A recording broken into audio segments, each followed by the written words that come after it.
ಇಲ್ಲ ಇವತ್ತು ಗೊತ್ತಾಗತ್ತಮ್ಮ ನಿಮಗೆ. ಇವತ್ತು ನಾವು ಸರ್ಕಾರನ ಕರ್ಕೊಂಡ್ ಬಂದಿದ್ದೀವಿ, ಮಿನಿಸ್ಟರ್ನ ಕರ್ಕೊಂಡ್ ಬಂದಿದ್ದೀವಿ. ಈವನ್ ನಿಮ್ಮ ಈ ಹೋರಾಟ ಇದೆಯಲ್ಲ, ಕರ್ನಾಟಕ ರಾಜ್ಯದ ವಿಪಕ್ಷಕ್ಕೂ ಕೂಡ ತಲುಪಿದೆ.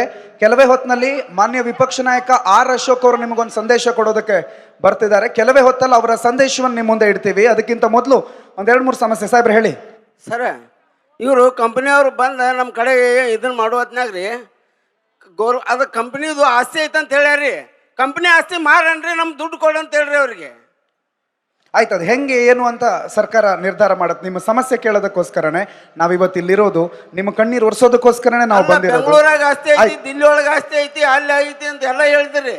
ಎಲ್ಲ ನೋಡೋಣ ಯಾರ್ಯಾರ್ದು ಎಲ್ಲೆಲ್ಲ ಆಸ್ತಿ ಐತೆ, ಅದು ಹೆಂಗೆ ತರಬೇಕು, ಹೆಂಗೆ ನಿಮಗೆ ತಲುಪಬೇಕು, ನಾವು ಅದಕ್ಕೋಸ್ಕರನೇ ಇವತ್ತಿನ ಕಾರ್ಯಕ್ರಮ, ಅದಕ್ಕೋಸ್ಕರನೇ ಸಮಾವೇಶ.